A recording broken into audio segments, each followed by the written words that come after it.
कहानी में और अभी बहुत कुछ देखना होगा। मेरे साथ बीजेपी के राष्ट्रीय प्रवक्ता प्रदीप भंडारी और पत्रकार भी रह चुके हैं, खुद सफोलॉजिस्ट भी हैं, अच्छी खासी सफोलॉजी करते हैं, वो जुड़ गए हैं। प्रदीप, हैट्रिक बनाई, सरकार बनाते दिख रहे हैं आप हरियाणा में, ये उम्मीद के मुताबिक हो रहा है या दरअसल आपके लिए भी अप्रत्याशित हैं ये नतीजे?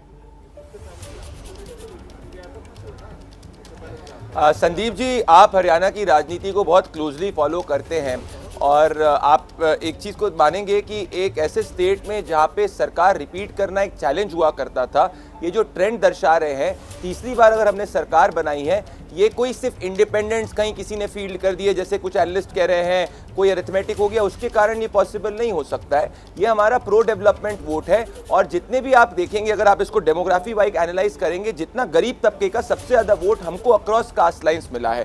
पहले ये कहा जाता था कि जाट वोट कंप्लीटली कांग्रेस के साथ कंसोलिडेट कर रहा है जितने भी प्रीपोल एनालिसिस में। अगर आप जाट पॉकेट्स में भी देखेंगे तो जाट पॉकेट्स में भी हमें वोट मिला है। जितना दलित वोट हमको 2024 के चुनाव में मिला था उससे ज्यादा दलित वोट मिला है। अगर 2024 की बात करूं मैं संदीप जी, तो अगर उसी को अगर ट्रांसलेट करेंगे तो हमारे 45-46 की सीट्स के अराउंड आता था। तो हमने पहले से बेहतर किया है। इससे ये स्पष्ट हो चुका है कि जो हमको वोट मिला है ये pro development vote prime minister Narendra Modi का मिला है। और कांग्रेस पार्टी ने जितने भी थोड़ी देर के लिए नेता नहीं, एक सफोलॉजिस्ट का हैट पहनिए जो आप खुद हैं भी, तो दरअसल डबल एंटी इनकम्बेंसी 10 साल, और वो आप भी जानते हैं हरियाणा में तो इतिहास क्या कहता है। बंसीलाल तीसरी बार लगातार चुनाव में गए, 3 सीटों पर सिमट गए। ओम प्रकाश चौटाला 2 बार लगातार सरकार बनाने के बाद तीसरी बार गए, 9 सीटों पर सिमट गए। भूपेंद्र सिंह हुड्डा तीसरी बार चुनावी मैदान में गए तो 15 सीटों पर सिमट गए।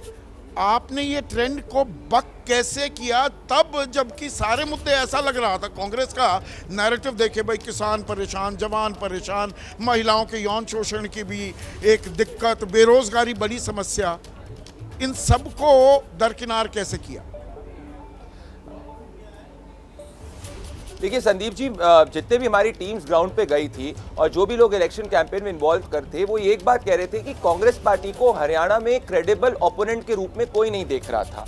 तो हमेशा अगर आपने जैसे एज एन इलेक्शन की बात करी, कोई भी अपना वोट तभी चेंज करता है जब उसको एक क्रेडिबल ऑल्टरनेटिव रहता है। तो यहाँ पे क्रेडिबल ऑल्टरनेटिव उनके पास में नहीं था, पॉइंट नंबर 1। पॉइंट नंबर 2, अगर एक और चीज मैं संदीप जी कहना चाहूंगा कि अगर आप किसी भी इलेक्शंस को देखेंगे, हमारी टेंडेंसी टू रिपीट गवर्नमेंट्स 2014 के बाद में काफी ज्यादा हुई है। तो अगर आप स्टेट गवर्नमेंट्स को देखेंगे, मध्य प्रदेश के अंदर भी जो हम लोग 2023 के अंदर आए, ऐसा पहले कभी नहीं हुआ करता था कि इतने साल लगातार तक मध्य प्रदेश के अंदर कोई शासन में रहा। हमने वो भी करके दिखाया। उड़ीसा भी हमारी ऐसी टेरिटरी थी जहां पे हमारा कोई वोट नहीं था, वो हमने करके दिखाया। तो सिमिलरली हमारी जो फिलॉसफी अभी रही है, क्योंकि हम वेलफेयर वोट और डेवलपमेंट वोट पे विश्वास रखते हैं, और जब हमें पता है कि हमारा जो ओपोनेंट है वो कंप्लीटली एक डिस्क्रेडिटेड ओपोनेंट है, उसको जनता एन मास कभी शिफ्ट हो नहीं सकती, तो हम पॉजिटिव पॉलिटिक्स में फोकस करते हैं। तभी संदीप जी 2011 के बाद अभी 17-18 सीटें ऐसी हैं, पार्टी रिपीट कर पाई जी, अभी 17-18 सीटें ऐसी हैं, यहाँ पर दिव्यांग भी बैठे हुए हैं, जहाँ पर मार्जिन 2-4 हज़ार वाला ही है।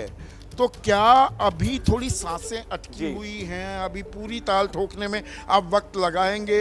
2-3 सीटें बीजेपी की नीचे आ जाती हैं, 47 पर आप हैं तो बहुमत के आंकड़े से नीचे आ जाती हैं। अगर कांग्रेस 40 में घुस जाए तो खेल अभी कुछ पलट सकता है, या ये खामखा की कयासबाजी, एक आंकड़ेबाजी, और जो हम पत्रकारों का शगल होता है वो हम कुछ ज़्यादा ही संभावनाएं तलाशने लगे हैं?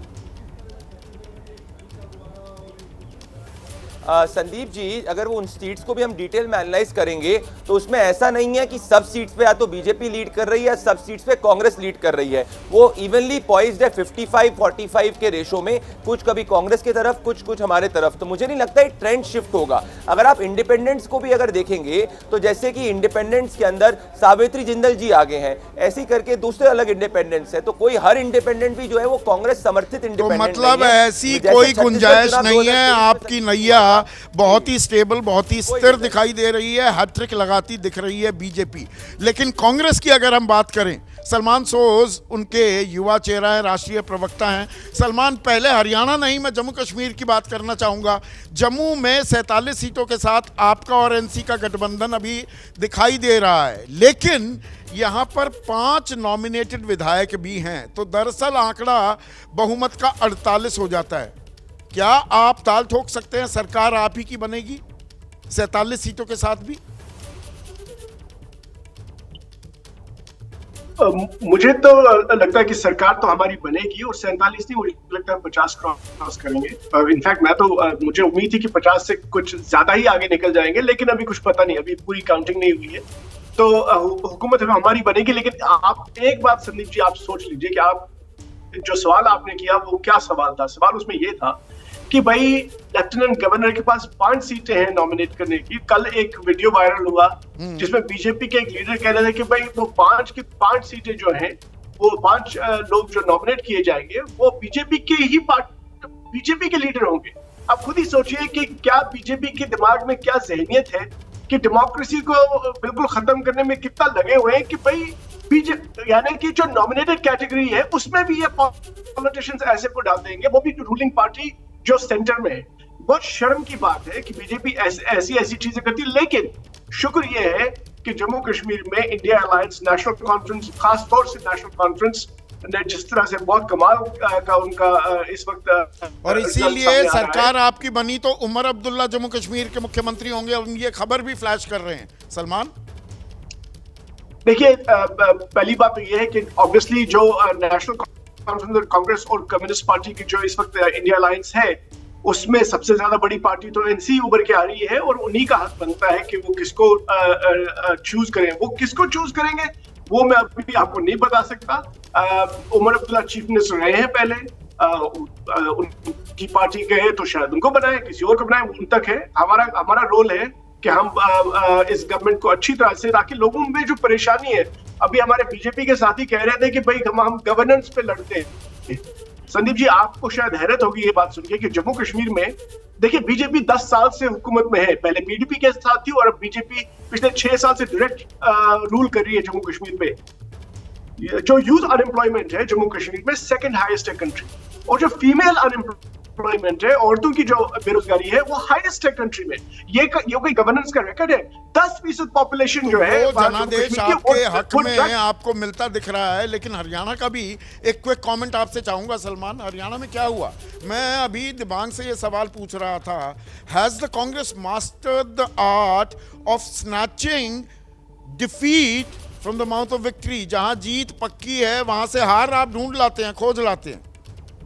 देखिए संदीप जी, अभी आपने भी कहा कि अभी काफी सारे ऐसी सीटें हैं जहां पे कुछ भी हो सकता है, तो we should not jump the gun. लेकिन अगर ऐसे ही रिजल्ट रहे जिस तरह से हम देख रहे हैं, तो इसमें फिर कोई शक नहीं।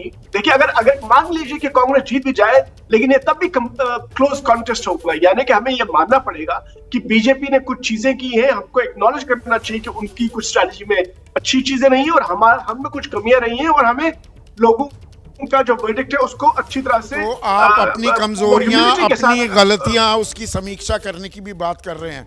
हरियाणा में कमाल किया है आपने प्रदीप। एक छोटा सा बिल्कुल जवाब चाहूंगा, क्योंकि आप समझते हैं टीवी में ब्रेक्स लेने की जो मजबूरी होती है, पर चूक कहां हुई जम्मू कश्मीर में? सरकार नहीं बना पाई।